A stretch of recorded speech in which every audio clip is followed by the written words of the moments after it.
السلام عليكم ورحمة الله وبركاته. الحمد لله وحده والصلاة والسلام على من لا نبي بعده وبعد. সবাই শুধু মহান আল্লাহ বলেন, আল-আখিল্লাউ ইয়াওমাইযিন বা'দুহুম লিবা'দিন আদুউন ইল্লাল মুত্তাকিন। সূরাতুজ যুখরুফের ভিতরে আল্লাহ বলছেন যে আল-আখিল্লাউ ইয়াওমাইযিন বা'দুহুম লিবা'দিন আদু। অন্তরঙ্গ বন্ধুরা সেদিন অর্থাৎ কিয়ামত দিবসে একজন আরেকজনের শত্রু হয়ে যাবে, একজন আরেকজনের কি হবে, দুশমনে পরিণত হবে। ইল্লাল মুত্তাকিন, তবে যারা মুত্তাকি তারা নয়। তার মানে মুত্তাকি বন্ধু দ্বারা এ দুনিয়ায় যেমন উপকার হবে, পরকালেও উপকার হবে। এই জন্য মুত্তাকি বন্ধু বেশি বেশি বাড়াতে হয়। আর যারা গায়র মুত্তাকি বন্ধু, ফাসিক পর্যায়ের বন্ধু, এদেরকে অ্যাভয়েড করে চলতে হয়। শুধু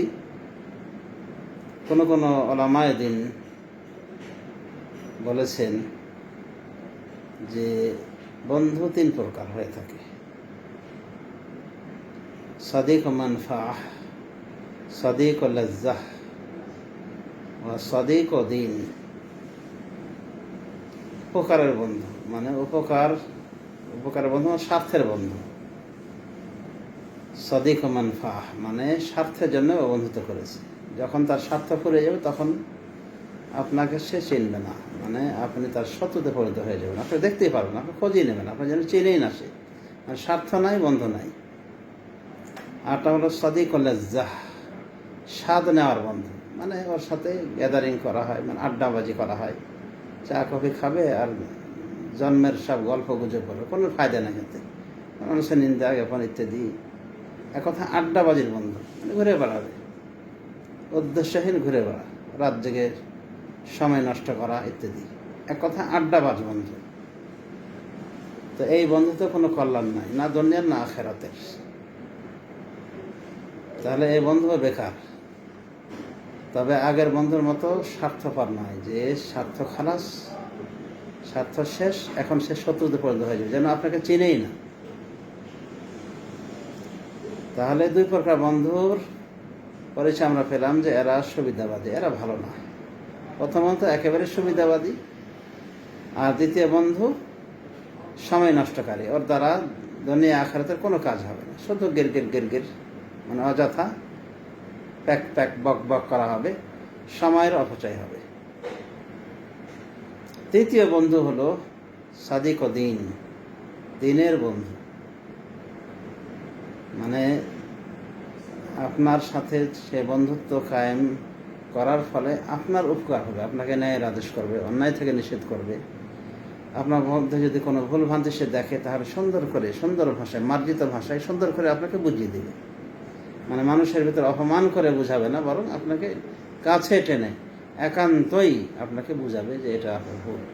কোনোভাবে আপনাকে আখিরাতের দরজাগুলি খুলে দেবে, মানে জান্নাতের দরজাগুলি আপনার জন্য খুলে দেবে।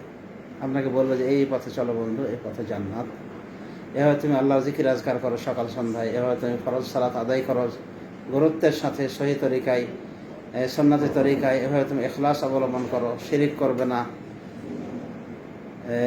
সুন্নাহ পরিপন্থী কাজ করবে না, মানে তাওহীদের গুরুত্ব দিবে, তার নিকটে গুরুত্ব বুঝাবে, শিরিকের অসহতা বুঝাবে, অনুভাবে সুন্নাতের পাবন্দির ফজিলত বর্ণনা করবে এবং বেদাত থেকে সতর্ক করবে। এক কথায় আখিরাতের বন্ধু। এই বন্ধু দ্বারা দুনিয়াতে যেন উপকার পাওয়া যায়, আখিরাতে উপকার পাওয়া যায়। দুনিয়ার উপকার মানে আপনি বিপদে পড়েছেন, আপনাকে সাহায্য করবে, ভাই আপনাকে সরাসরি অর্থ দিয়ে সাহায্য করবে, অথবা আপনাকে হেল্প করবে ঋণ কর্জা দিয়ে, কর্জা হাসান দান করার মাধ্যমে। এক কথায় এই বন্ধু আপনার দুনিয়াতে উপকারী, পরকালে উপকারী। তাহলে বন্ধু কোন প্রকার খোঁজা উচিত আমাদের, আশা করি আমরা বুঝতে পেরেছি। আল আকিল তাকফিহিল ইশারা, একজন জ্ঞানীর জন্য ইশারাটাই যথেষ্ট, ইশারা ইঙ্গিতই যথেষ্ট। সমাজ শুদ্ধি রাসূলুল্লাহ সাল্লাল্লাহু আলাইহি ওয়াসাল্লাম এজন্যই বলেছেন, আল মারউ আলা দীনি খালিলিহি, একজন ব্যক্তি তার বন্ধুর চরিত্রে গড়ে ওঠে। ফালিয়ানদুর আহাদুকুম মান ইউখালিলু, সুতরাং তোমাদের প্রত্যেকে দেখো কার সাথে সে বন্ধুত্ব স্থাপন করছে। আবু দাউদ তিরমিজির হাদিসটি বিশুদ্ধ। তাহলে আমরা আজকে সংক্ষিপ্ত পরিসরে বন্ধুদের পরিচয় জানতে পারলাম। বন্ধু কয় প্রকার হয় এবং কোন প্রকার বন্ধুর সাথে বন্ধুত্ব স্থাপন করা উচিত সেটাও আমরা বুঝতে পারলাম। সমাজ শুধু আসলেই আমাদের উচিত বন্ধু সিলেক্টের ক্ষেত্রে ভালো বন্ধু দেখে সিলেক্ট করা, এবং এই বন্ধু আপনি যত বেশি অর্জন করতে পারেন তত আপনার জন্য উপকার, মানে পরকালে। কারণ আল্লাহ কি বলছেন, আল্লাহ খিল্লাহ ইয়ামাদিন বা'দুহুম লিবা'দিন আদুউন ইল্লাল মুত্তাকিন, বন্ধুরা, অন্তরঙ্গ বন্ধুরা কি হবে, পরস্পর শত্রু হয়ে যাবে ওই দিন, অর্থাৎ কিয়ামত দিবসে। ইল্লাল মুত্তাকিন, কিন্তু মুত্তাকিনরা নয়, মানে যারা মুত্তাকি বন্ধু ছিল, পরহেজগার বন্ধু ছিল, তারা শত্রু হবে না, বরং তারা সুপারিশ করবে। সুপারিশ কীভাবে হবে? হতে পারে যে তার বন্ধু সর্বনিম্ন মানে জান্নাতে গিয়েছে, আর সে জান্নাতুল ফেরদাউসে স্থান পেয়েছে, তাহলে সুপারিশ করে সে নিয়ে যাবে তার বন্ধুকে সর্বোচ্চ জান্নাত, অর্থাৎ জান্নাতুল ফেরদাউসে।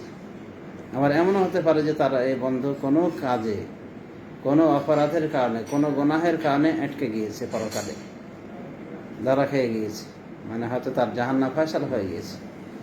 আল্লাহর কাছে সুপারিশ করবে যে আল্লাহ, আমার সেই বন্ধু ছাড়া তো আমার জান্নাতের সুখ স্বাচ্ছন্দ্য পূর্ণ হচ্ছে না, পূর্ণতা লাভ করছে না।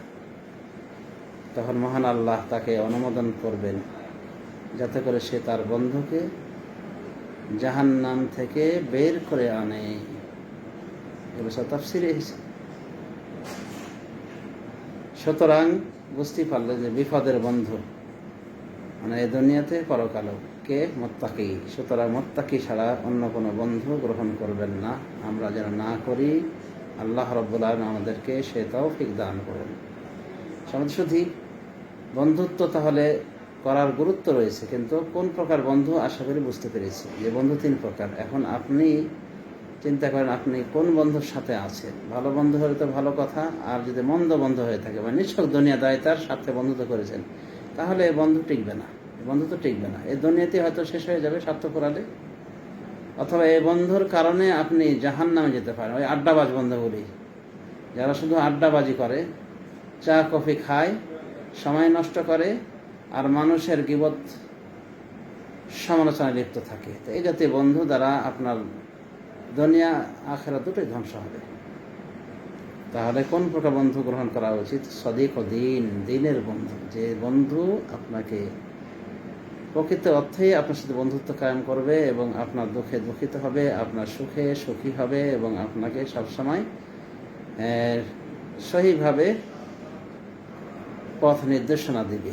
আল্লাহ রাব্বুল আলামিন আমাদের সবাইকে তৌফিক দান করুন যেন আমরা দিনের বন্ধুগুলিকে বেশি বেশি করে গ্রহণ করি, আর যেগুলো আড্ডাবাজ বন্ধু বা স্বার্থের বন্ধু, শুধুমাত্র স্বার্থের জন্য বন্ধুত্ব করেছে, মানে দুনিয়াবি কিছু লাভের জন্য, এগুলোকে আমরা বর্জন করি। আল্লাহ রাব্বুল আলামিন আমাদের সবাইকে তৌফিক দান করুন, কোরআন সুন্নাহ মতে পরিচিত হওয়ার এবং বন্ধুত্ব সিলেটের ক্ষেত্রেও আমাদেরকে সুমতি দান করুন, সঠিক চয়নের তৌফিক এনায়েত করুন। আমিন। ওয়া সাল্লাল্লাহু আলা নবিয়িনা মুহাম্মদ ওয়া আলা আলিহি ওয়া সাহবিহি আজমাইন। আসসালামু আলাইকুম ওয়া রাহমাতুল্লাহি ওয়া বারাকাতুহু।